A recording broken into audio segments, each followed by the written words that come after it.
Bienvenue dans nos 3 minutes d'impact. J'aimerais dans quelques minutes nous parler de quelque chose de très important. Je vais nous parler d'un thème, le combat du vrai. Nous sommes dans 1 Timothée 1, le verset 18 et 19. La Bible dit: le commandement que je t'adresse, Timothée, mon enfant, selon le prophétie faite précédemment à ton sujet, c'est que d'après elle, tu combattes le bon combat, en gardant la foi et une bonne conscience. Cette conscience, quelques-uns l'ont perdue et ils ont fait naufrage par rapport à la foi. J'aimerais nous parler du combat du vrai. Le combat du vrai, c'est un combat que nous combattons tous les jours. Nous cherchons à être vrais. Bien-aimé, j'aimerais te dire que lorsque Jésus-Christ reviendra, il ne viendra pas prendre les gens qui prêchent, il ne viendra pas prendre les gens qui chantent, mais il viendra prendre les gens qui ont combattu le bon combat. Et c'est ce que moi j'appelle le combat du vrai. C'est vrai, tu peux être vrai au début, mais après un temps tu deviens faux.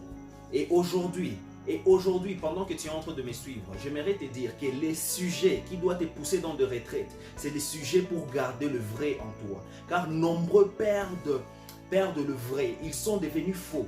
Et Paul est en train de justifier, c'est là en train de dire à Timothée de combattre le bon combat. Et il est en train de dire plus tard, le bon combat c'est quoi? C'est garder la foi et garder une bonne conscience. J'aimerais te dire ceci, bien-aimé, tu peux garder la foi, mais tu perds la bonne conscience. Ça, ce n'est pas un combat du vrai. Tu seras déjà un faux. Pourquoi? Parce que ta conscience sera déjà remplie de ténèbres. Et là, il te sera vraiment impossible de voir Dieu sur le revenir.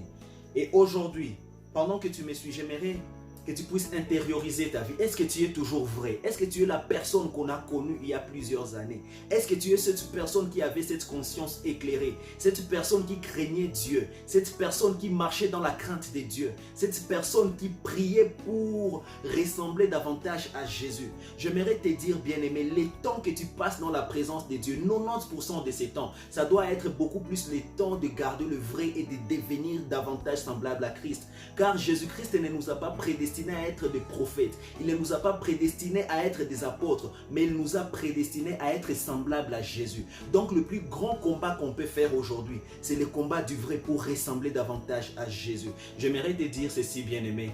Est-ce que tu es toujours vrai? Si tu n'es pas vrai, j'aimerais t'inviter à prier avec moi. Seigneur Jésus, je veux devenir vrai. Donne-moi encore ce cœur qui te cherche jour et nuit. Donne-moi encore ce cœur qui cherche à te ressembler et à changer mon caractère. Au nom de Jésus. Amen.